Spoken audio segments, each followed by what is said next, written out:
The life of Lord Kai, an ancient vampire and ruler of his lineage, was defined by two things: immense power and impenetrable control. His greatest anchor and the source of his eternal calm was his human mate, Sarah. Their connection was sealed by a rare, unbreakable blood bond, a shared vitality where the very presence of Sarah's blood in Kai's system was the antidote to the primal, consuming thirst, granting him clarity and peace. They lived in a perpetual state of fatal grace, their love measured in the intimate, controlled moments of the blood bond's exchange. The curse was not delivered by a physical attack, but by a subtle, magical venom woven into the very air by a jealous vampire noble who coveted Kai's dominion and Sarah's unique blood. The fatal moment arrived during their nightly intimacy. Kai was at Sarah's neck, the familiar, exquisite warmth of her blood filling his senses. He felt the instant, blissful calm, the sensation that always anchored his ancient soul and quieted the endless, ravenous hunger. But then, the curse struck. The magical venom instantly manipulated the blood bond's energy. The familiar calm, the soothing antidote to the thirst, flipped into an immediate, devastating surge of uncontrollable, primal bloodlust. It was a violence Kai hadn't felt in centuries, raw, lethal, and demanding total consumption. Kai's fangs dug deeper instantly, driven by an instinct he couldn't recognize, much less stop. The gentle, measured pace of their feeding shattered, replaced by a furious, draining frenzy. He was no longer a vampire lord. He was a terrified animal. Sarah cried out, not just from the pain, but from the terrifying emotional shift in her mate, whose usual devoted focus was replaced by cold, single-minded hunger. With a final, gargantuan exertion of his ancient will, Kai managed to rip himself away from her, stumbling backward and crashing into the obsidian wall of their chamber. He stood there, panting, blood dripping from his fangs, utterly horrified by the crimson stain on Sarah's neck, and the agonizing realization that the very source of his life force was now the trigger for his most lethal, fatal instinct. A trusted, ancient vampire scribe arrived, sensing the catastrophic disruption in Kai's aura. After examining the magical residue left behind, he confirmed the horror. "This is the curse of the Sanguine Mirror," the scribe gravely stated, maintaining a safe distance from the volatile lord. "The curse has permanently linked the calming energy of Sarah's blood bond to the highest state of bloodlust in your system. Lord Kai, whenever you feel the safety, the warmth, the clarity of her unique blood, through feeding, through deep emotional proximity, or even through contact with her healing touch, you will instantly be overwhelmed by the uncontrollable compulsion to drain her completely." The immediate danger was absolute. Kai's legendary control was worthless against this magical inversion of instinct. He could not feed from her to heal himself, as that would kill her. He could not be near her, as the slightest scent or closeness would send him into an unstoppable frenzy. His life-sustaining mate had become the most toxic, lethal substance in his existence. To survive, Kai had to embrace isolation and constant hunger. "The curse is rooted in the magic of the first kindred," the scribe concluded. "The only possible reversal lies within the chalice of Ethel, eternal life, an artifact hidden deep within the magically warded crypt of the first kindred." The mission was clear, but impossibly cruel. Kai and Sarah must retrieve the chalice together, yet the closer they came to success, the closer they would be to each other, escalating Kai's primal bloodlust to an uncontrollable, lethal peak. Kai, the pinnacle of self-control, was now a prisoner of his own darkest hunger, forced to choose between the safety of his mate and the agonizing deterioration of his own ancient being. Welcome back to Lily's Heart Tales, where every story is a deep dive into fate, magic, and the love that defies the odds. You won't want to miss this. Now tell me, where are you watching from? If you're ready to witness a love that turns lethal, then hit that subscribe button now and join our pack. Chapter 1. The immediate aftermath of the curse transformed the opulent ancient sanctuary of the vampire lord into a gilded cage of fear. Lord Kai's first action was self-imprisonment. He had to be miles, walls, and wards away from Sarah simply to control the primal, ceaseless surge of bloodlust that now poisoned his existence. He retreated to the deepest catacombs of the estate, chaining himself to a massive iron wall, not as punishment, but as the only safeguard against his own lethal instinct. The familiar hunger of centuries was now amplified by the magic, turning his usual measured thirst into a constant, burning frenzy. Every instinct screamed for the presence of Sarah's blood, and every flash of memory of her scent triggered a physical spasm of uncontrollable desire. Sarah, recovering from the near-fatal feeding, was left alone in their vast chambers. The pain of the attack was nothing compared to the agony of the sudden, devastating silence from the blood bond. The bond was designed to pulse with life, reassurance, and shared vitality.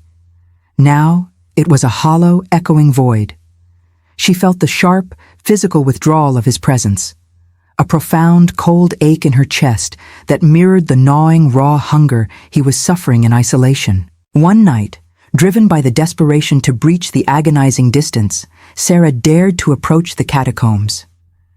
She crept to the barred door, carrying a small, magically sealed vial of her own blood. A desperate, foolish attempt to offer him a measured, controlled dose to stabilize him. She whispered his name through the thick iron bars. "Kai, I brought you." The scent of her nearness, the faintest echo of her unique vitality, hit Kai like a physical blow. He didn't hear her voice. He only registered the proximity of the trigger. The bloodlust roared instantly, drowning out his reason. He snapped the heavy chains binding his wrists, the sound of tearing metal echoing through the stone. He didn't fully break free, but he lunged, his fangs bared, his eyes glowing with predatory, mindless hunger, a creature utterly devoid of the Lord's renowned control. Sarah shrieked, dropping the vial, which shattered harmlessly on the stone floor. She fled, her heart pounding not just in fear, but in the devastating knowledge that her presence, her kindness, her very essence was now a lethal force. Their home, their sanctuary, had been tragically inverted. Every space that had once symbolized their safety and intimacy now represented the constant, terrifying threat of his fatal instinct overriding his love. The self-imposed isolation in the catacombs took a swift, brutal toll on Lord Kai. The blood bond with Sarah was his anchor, sustaining his strength and clarity over centuries.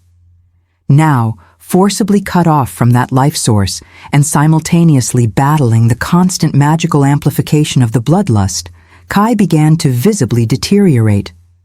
He grew gaunt, his skin taking on a waxy, unnatural pallor that spoke of deep, systemic starvation. The legendary stillness in his eyes was replaced by a restless, predatory flicker, perpetually fighting the instinct to hunt. He was forced to feed on the blood of lesser sources, mortal criminals or low-rank vampires, but it offered no true sustenance. Without Sarah's unique blood to stabilize the primal hunger, every feeding only fueled the underlying obsessive thirst for his mate. He was a perfect portrait of a powerful vampire slowly consuming himself from the inside. Up above, Sarah was suffering too. The withdrawal of the blood bond caused her physical pain, but the emotional distress was worse. She knew he was starving, not out of necessity, but out of a desperate love for her. The chilling memory of his snarling face and raw, uncontrolled strength in the catacombs was a haunting reminder of the curse's power. This forced instability did not go unnoticed. Valerius, a rival vampire noble known for his meticulous adherence to ancient laws and his long-held jealousy of Kai's power and Sarah's influence, began circulating unsettling rumors. Valerius carefully observed Kai during the rare moments the Lord was forced to attend to essential duties. He noted the deep shadows beneath Kai's eyes, the unnaturally slow movements, and the sharp, almost uncontrollable tension in his shoulders, all signs of a vampire on the verge of losing control. He focused particularly on the fact that Sarah was conspicuously absent from Kai's side, a major violation of their expected blood bond dynamic. "Our Lord appears fragile," Valerius would whisper to key members of the inner court, his tone dripping with false concern. "His once impenetrable control seems compromised. I worry that his devotion to the human mate has finally proven too much for his stability. The council will not overlook such a profound weakness in the foundation of our leadership." Valerius wasn't accusing Kai of the curse. He was accusing him of the consequences, a failing blood bond and a lack of control, the two cardinal sins that could lead the rigid vampire council to strip Kai of his title and power, paving the way for Valerius's own ascent. Kai's very act of protecting Sarah by isolating himself was being interpreted by his rival as the ultimate proof of his unfitness to lead. Chapter 2. The inevitable summons arrived. Lord Kai was commanded to appear before the Vampire Council, the ancient body responsible for maintaining the strict laws of control and stability among the lineage. Their obsidian hall was a place of cold, unyielding judgment, where the smallest display of weakness could lead to swift, devastating punishment. Kai arrived, but he was a terrifying shadow of his former self. His immaculate composure was held together by sheer, agonizing force of will. He had foregone feeding from any source for 2 days, knowing that any trace of blood would amplify the bloodlust and risk a catastrophic loss of control in the council chambers. His skin had the unnatural translucence of a starving vampire. His movements were stiff, and the deep, eternal fire in his eyes was banked, replaced by the restless flicker of ceaseless hunger. Sarah was noticeably absent. Kai had forbidden her presence, knowing that her proximity, even in the vast hall, would trigger the curse. But that absence was the exact weapon his rival needed. The meeting commenced with glacial formality. As Kai delivered his formal report, Valerius rose, his appearance impeccable, radiating the deceptive calm of a well-fed and perfectly controlled ancient. "My Lord Kai," Valerius began, his voice dripping with false deference. "Your devotion to duty is, as always, commendable. However, the council must address certain anomalies." Valerius gestured subtly to Kai's gaunt appearance. "We observe a lord who appears to be starved. We know the demands of leadership are taxing, but your legendary stability has always been maintained by the strength of your blood bond." He paused, letting the silence hang heavy. "Yet your mate, Lady Sarah, is absent. A blood bond is meant to sustain, my lord. Yet you appear to be experiencing a profound, systemic withdrawal from that very source of life. This suggests not duty, but a failing bond, or worse, a failure of control. The council's primary fear is a lord whose discipline is compromised and whose hunger might spill into the mortal world." The implication was clear and devastating. Kai's forced separation, the only means he had to protect Sarah, was being presented as proof that he was either unfit to rule, due to a failing bond, or dangerously unstable, due to uncontrolled hunger. Every council member, ancient and rigid, watched Kai, searching for the slightest tremor, the briefest loss of focus that would confirm Valerius's accusation. Kai stood exposed, relying on an impossible degree of internal strength to mask the lethal bloodlust that was screaming for release within him. The silence in the vampire council chamber was broken by a sudden, sharp intake of breath from Lord Kai. He was fighting a losing battle against the bloodlust, fueled by starvation and the immense pressure of Valerius's accusations. He knew his composure was seconds from fracturing. Just as Valerius was about to press his advantage, the heavy ceremonial doors to the hall swung open. It was Sarah. She stood framed in the doorway, pale but resolute, dressed in the formal, layered gowns of a consort, defying Kai's direct order to remain hidden. Her eyes met his across the vast, cold hall. Kai's discipline almost immediately broke. The proximity of his mate, the very source of his stability, instantly triggered the curse of the Sanguine Mirror. The subtle scent of her vital life force, even from that distance, slammed into him, flipping his desperate longing into a violent, overwhelming bloodlust. His fangs involuntarily extended and his entire body seized with the urge to hunt. He couldn't move, couldn't speak. He could only fight the consuming instinct that screamed at him to tear across the marble floor and feed. Internally, he was a maelstrom of raw, lethal desire. Sarah, however, walked forward with absolute grace. She knew the political stakes were higher than the magical ones now. She advanced slowly, maintaining an air of complete, serene composure, presenting the council with the image of a healthy, supportive bloodmate. She walked until she reached Kai's side, settling herself close enough that her arm lightly brushed his elaborate tunic. The physical contact was devastating. The brief touch amplified the bloodlust to an impossible level. Kai's vision narrowed to the pulsing vein in her neck. Every rational thought vanished, replaced by the instinct to consume. His muscles coiled, preparing to strike. But he had to maintain the illusion. He had to prove Valerius wrong. Kai poured every ounce of his ancient will into masking the internal frenzy. He exerted a legendary feat of impossible control, holding his entire body rigid and motionless, forcing his facial muscles into a mask of unnaturally calm authority. To the council, he appeared utterly composed, his gaze distant but steady, embodying the cold, powerful control expected of a lord. The council observed the interaction meticulously.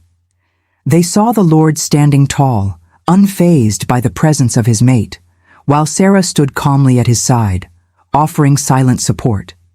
The visual evidence directly contradicted Valerius's claims of instability and a failing bond.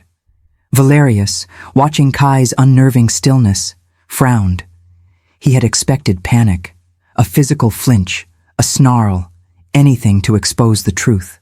Sarah, meanwhile, felt the immense, terrifying tension radiating from Kai's body next to her, the barely contained violence of his hunger. She risked a small, imperceptible lean against him, a non-verbal affirmation of her trust. This final, dangerous act of intimacy forced Kai to hold his control for a few more agonizing seconds, long enough for the council to accept the illusion.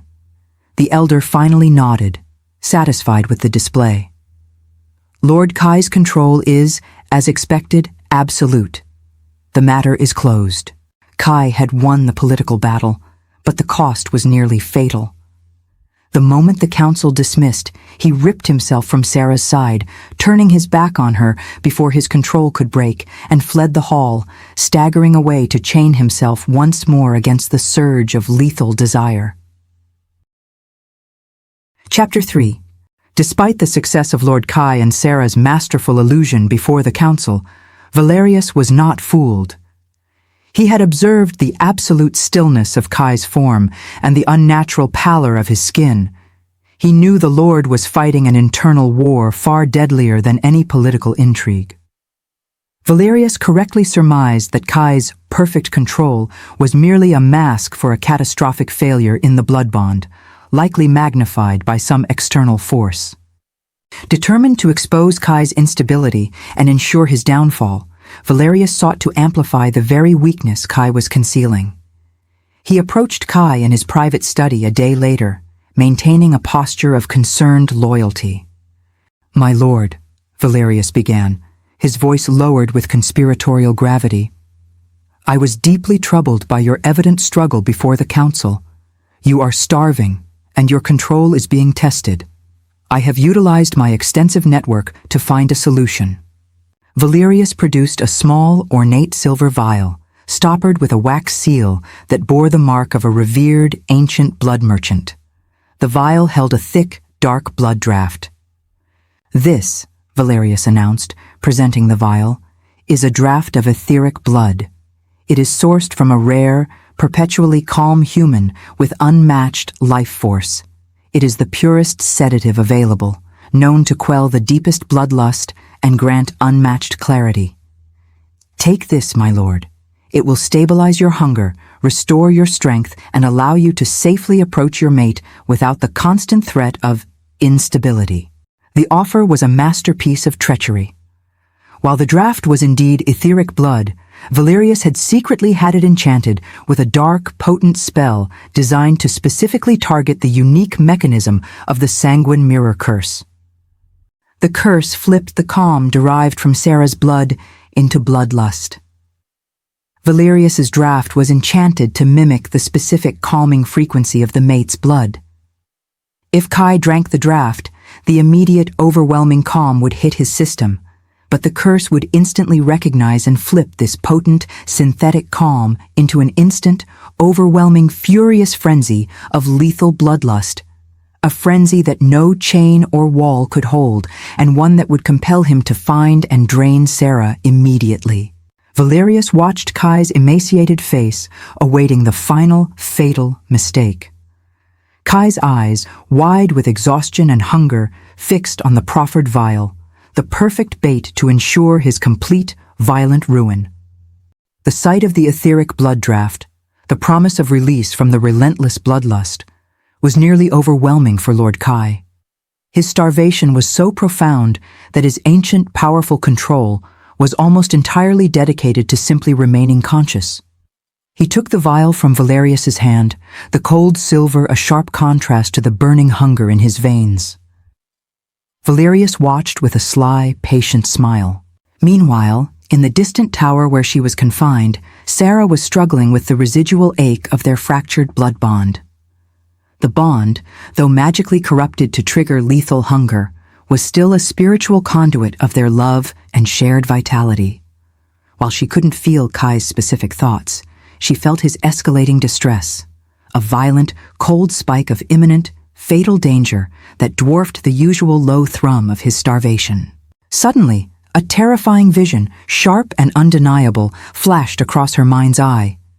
It wasn't a memory, but an echo of the curse's true power, amplified by the draft's enchanted frequency. She saw Kai, not calm, but possessed by a monstrous frenzy, his eyes dark with murderous hunger. And then she saw herself, frail, lifeless, completely drained. The vision was short, but it confirmed the immediate, lethal nature of the threat. Sarah acted instantly. Ignoring her own physical withdrawal and the danger of approaching him, she fled her tower. She burst into Kai's study just as he lifted the vial to his lips. "Kai, no!" she screamed, her voice cutting through the heavy, shadowed air. The sudden proximity of her physical body instantly triggered the Sanguine Mirror curse. Kai's hand froze inches from his mouth. The bloodlust slammed into him with the force of a battering ram, demanding he drop the vial and strike her. But his body, locked between the physical action of raising the vial and the instinctual demand to attack, seized. Sarah didn't hesitate. She threw herself forward, not to embrace him, but to violently intercept the danger. She smacked the silver vial from his grasp. It hit the stone floor with a crystalline sound, the thick, dark, etheric blood spilling and instantly evaporating into a harmless puff of vapor. Valerius, who had been watching with triumphant certainty, let out a gasp of pure, cold fury. Kai was left trembling, his fangs fully extended, his eyes blazing with the uncontrolled hunger that Sarah's presence had provoked. He had been minutes, perhaps seconds, from sealing his own doom. He looked from the vaporized blood to Sarah's face, now pale with fear and exhaustion, and in the momentary clarity before the bloodlust could fully consume him, he understood. Sarah's spiritual connection had saved him from Valerius's lethal physical trap. He ripped himself away from her vicinity, retreating to the darkest corner of the room, fighting the furious, immediate urge to drain her dry. Valerius, his plot foiled, realized the mate bond, though corrupted, was still a powerful protective force. Chapter 4. Leaving the foiled trap of Valerius behind, Lord Kai and Sarah proceeded with grim determination toward the ancient, magically warded crypt of the First Kindred. Kai was suffering acutely now. The sheer exertion of will required to hold his bloodlust in check during the confrontation with Valerius had consumed his last reserves. He moved with the slow, deliberate care of a powerful being on the verge of total collapse. They found the crypt entrance carved into the face of a hidden, ice-sheathed cliff, the stone radiating a cold, potent, primordial magic. Before the ornate bronze doors stood the crypt guardian, an ethereal, towering figure formed entirely of crystallized ancient blood, its presence demanding reverence and total control. The guardian spoke, its voice a low, echoing resonance that pulsed in their minds, bypassing verbal communication entirely. I am the keeper of the first law, control above all else. To access the chalice, the Lord of the Blood Bond must prove his absolute dominion over his instinct. You will not face a physical threat, but a test of the soul. The guardian extended a skeletal, crystalline hand toward Kai. Before Kai could object, the guardian's magic plunged deep into his mind, isolating his greatest fear and desire. The cavern around them dissolved. Kai found himself plunged into an intense mental illusion. He was no longer starving. He felt the full, immediate, overwhelming calm that only Sarah's blood could provide. Simultaneously, the curse recognized this ultimate calm and flipped it into a cataclysmic, terminal bloodlust. Sarah stood directly before him in the illusion, her neck exposed, her scent 1,000 times more intoxicating than reality. The image was perfect, vulnerable, life-giving, and completely available. The illusion was designed to force Kai to experience the fatal peak of the curse, compelling him to consume her entirely. The guardian was demanding he demonstrate unwavering emotional control, while his mind and body were screaming for lethal contact. Kai staggered, gripping his temples, battling the agonizing illusion. He could feel the familiar weight of Sarah's life force, the comforting, stabilizing presence, instantly becoming the most violent, possessive hunger he had ever known. He heard Sarah's illusory cry, felt the imaginary warmth of her blood filling his mouth, and wrestled with the consuming, terrifying instinct to drain the life from his mate. He was entirely alone in this mental torture, his physical form trembling violently, one foot instinctively dragging toward the illusion of Sarah. If he succumbed, even in thought, the guardian would strike, and the crypt would be sealed forever. Kai was facing the inevitable climax of his curse, unable to rely on chains, walls, or physical distance. He was trapped in his mind, where the only way to survive was to destroy the one thing he loved most. Lord Kai's physical body stood rigid before the crypt guardian, his face a ghastly mask of internal warfare. His mind was fully consumed by the illusion, the sweet, overwhelming proximity of Sarah's blood, twisted into a cataclysmic, terminal bloodlust. He was trembling violently, his extended claws inches from the true vulnerable Sarah, who watched in helpless terror as her mate fought his own lethal instinct. Sarah understood that physical intervention would only shatter Kai's fragile remaining control, triggering a real attack. She had to use the one channel that remained uncorrupted, the spiritual foundation of the blood bond that had allowed her to sense Valerius's trap. She took a deep breath, focusing on the deep, cold ache in her chest, the remnant of their connection. Closing her eyes, Sarah forced her conscious will toward Kai's mind. She didn't send emotion. She sent anchors, memories of their true, safe moments together. She pushed her consciousness past the magical barrier, straight into the dark storm of his illusion. Kai felt a sudden, sharp intrusion into his mental frenzy. The illusion didn't vanish, but it cracked. He still saw the tempting, vulnerable vision of Sarah, but superimposed over it was a true image. Sarah, kneeling over him after an injury, her face concerned, gently pressing her hand to his wound to heal him. He heard not the roar of hunger, but the memory of her soft, loving laughter. "I am here, my lord," Sarah's conscious mind projected, bypassing the corrupted emotional exchange. "Your control is breaking because you are fighting alone. I will share the burden. Do not fight the hunger. Anchor the truth of our connection to it." Sarah focused her spiritual energy, consciously sharing the mental burden of the illusionary bloodlust. She forced herself to feel the echo of his starvation, the physical demand for her blood, so Kai wouldn't have to bear the full, flipped force alone. The shared mental torment acted as a stabilizer. Kai's eyes snapped open. He was still consumed by the bloodlust, but now he was also anchored by the raw, undeniable truth of his mate's presence within his mind. He focused on the genuine memory of her healing touch, using it as a shield against the illusionary hunger. He began slowly, painfully, to rewind his mental state, forcing his consciousness back from the brink of consumption. The Crypt Guardian, recognizing the unprecedented demonstration of shared mental control despite a magical curse designed to prevent it, let out a deep, satisfied hum. The Guardian's presence faded, the test complete. Kai gasped, collapsing onto his knees, the terrifying illusion finally dissolving. He was weak, exhausted, and starving, but intact.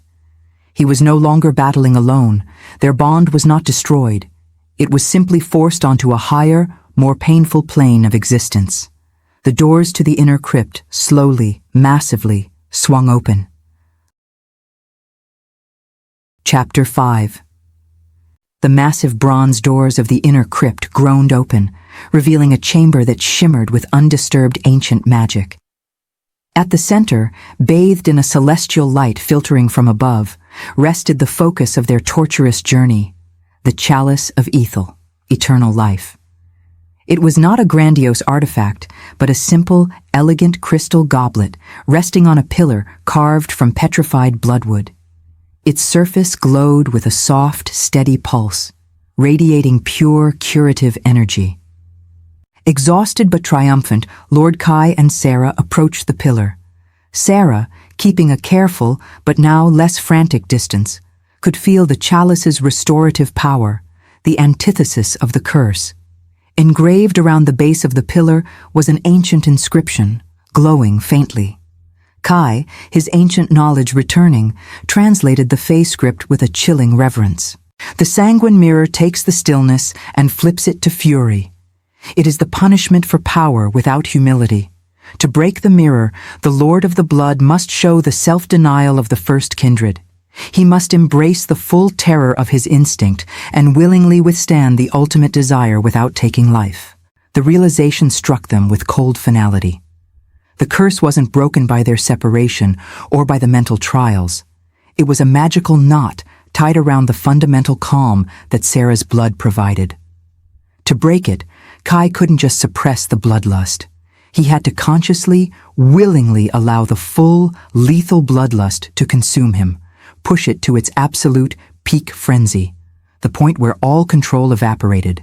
And then, at the precise apex of the killing instinct, he had to deny it himself. He couldn't rely on chains or distance. He couldn't rely on Sarah's spiritual anchoring. He had to be holding her, feeling the fatal surge of her life force, and then, using only the pure internal force of his love and will, he had to physically rip away from the very thing his nature screamed for without draining her. The final requirement was the most agonizing paradox of all. He must willingly bring himself to the point of utter, lethal loss of control to prove his absolute control. If he hesitated, if he failed to fully engage the bloodlust, the chalice wouldn't activate. If he engaged it 1 second too long, Sarah would die.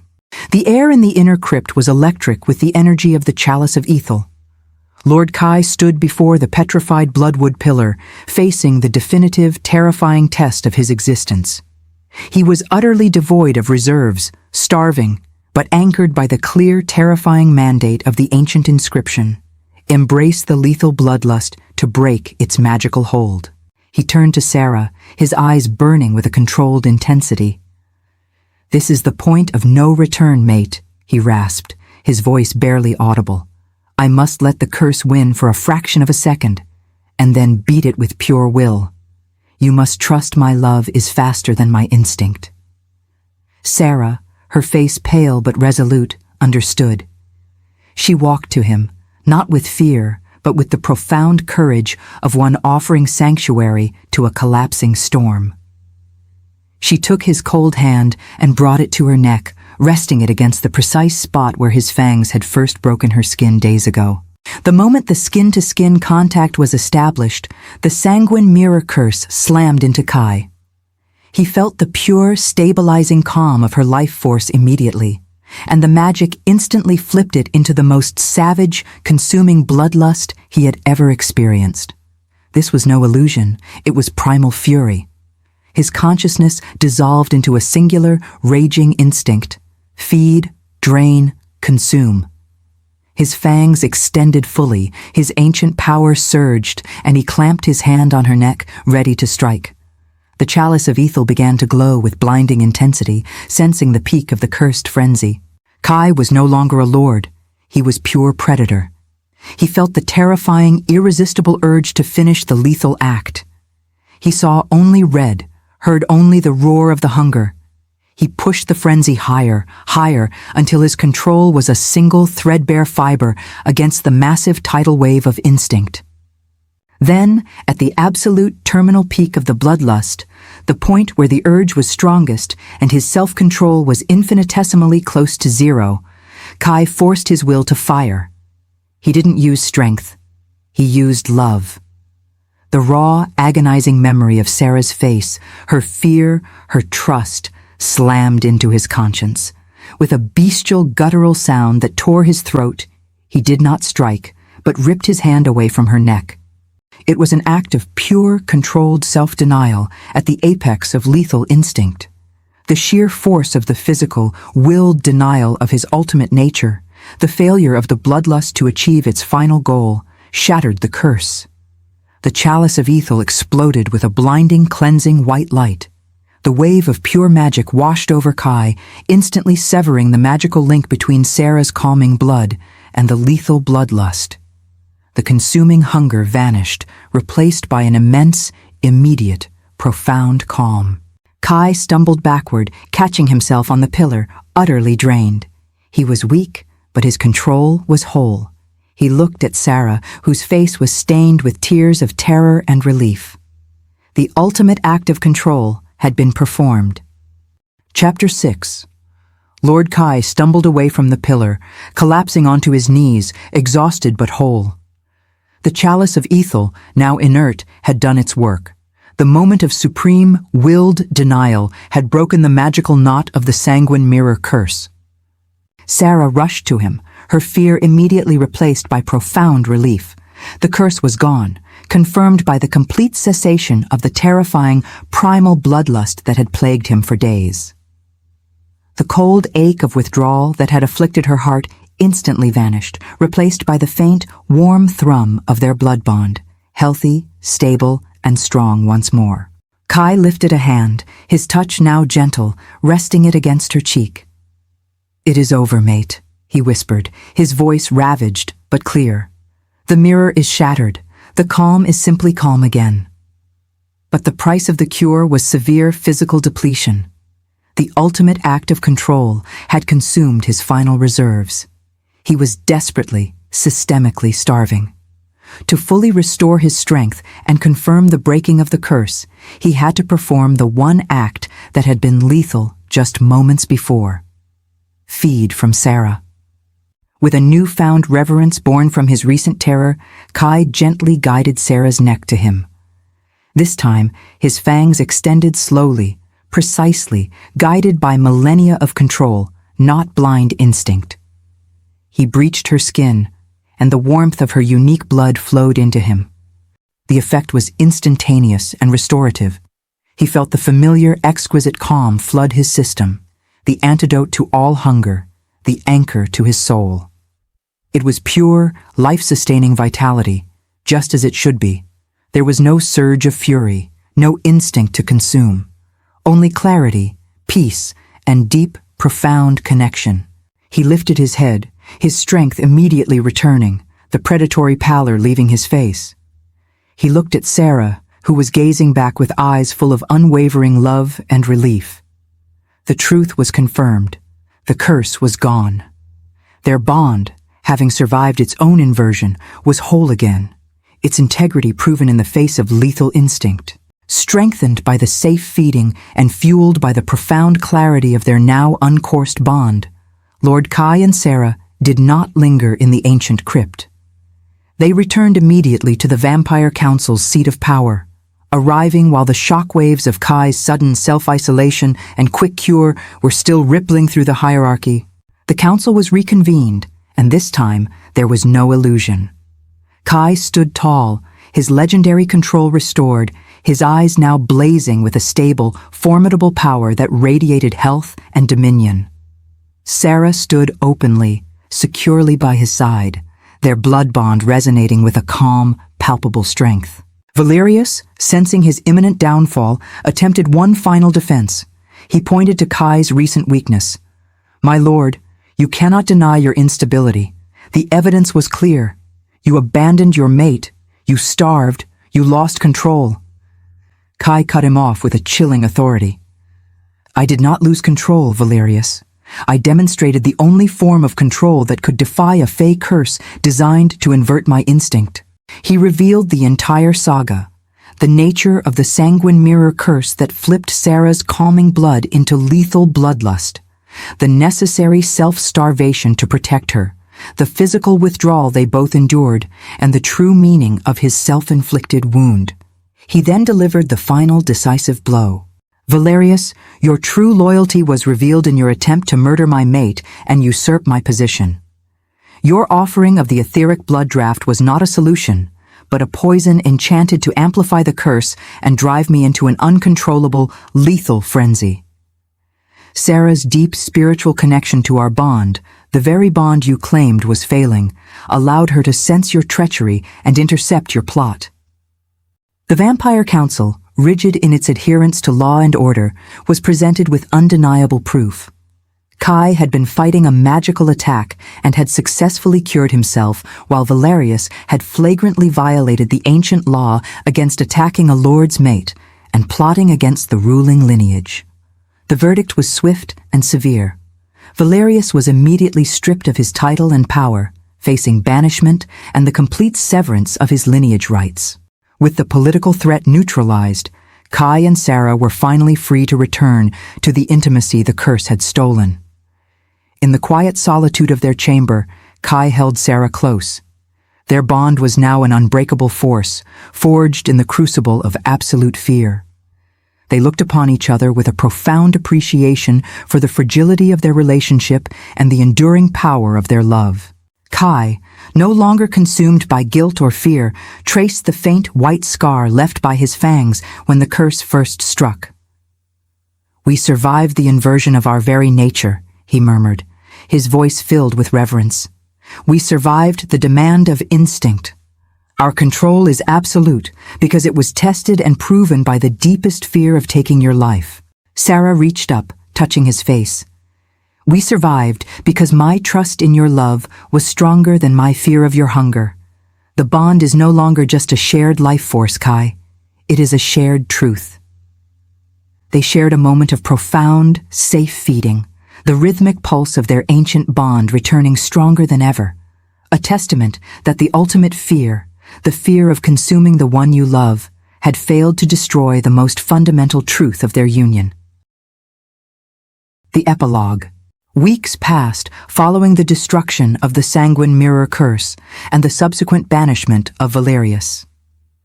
The political landscape of the vampire hierarchy, once rife with speculation about Lord Kai's instability, now recognized his power as absolute and his bond with Sarah as inviolable. Kai's control was not just restored, it was refined. He carried the psychological scar of the curse, the memory of pure, lethal instinct, but that memory now served as the ultimate anchor for his discipline. He never took his composure for granted. One evening, Kai and Sarah sat by a large window overlooking the ancient city, bathed in the soft, dark light of their eternal night. Sarah reached out, not with fear, but with serene confidence, guiding Kai's hand to her own. "It is strange," Sarah murmured, her eyes holding deep wisdom forged by their ordeal. "Before the curse, I only knew your control was strong. Now, I know the exact terrifying depth of your hunger, and yet, I know your love is infinitely stronger." Kai brought her hand to his lips, his touch tender and unhurried. He knew that the curse had forced him to face his deepest fear, the fear of becoming a monster to the one he cherished. His success had gifted him with an inner quietude he hadn't experienced since his transformation. "The blood bond is different now," Kai confessed, his voice low. "When I fed before, I felt peace. When I feed now, I feel choice. I know the full capacity for frenzy, and yet I choose stillness. That knowledge, mate, is the greatest form of control I have ever known." Their intimacy returned, elevated by the shared spiritual torment of the crypt of the first kindred. When Kai fed from her, the act was not just life-sustaining, it was an intimate exchange of trust and defiance against the ancient magic that tried to tear them apart. They both carried the weight of the painful lesson that the greatest strength is not the absence of weakness, but the courage to face and overcome one's own lethal instinct. They had survived the terrifying inversion of their nature, forging a connection that was no longer just unbreakable, but unquestionable. The truth of their bond had triumphed over the deepest, most primal fear of the vampire kind.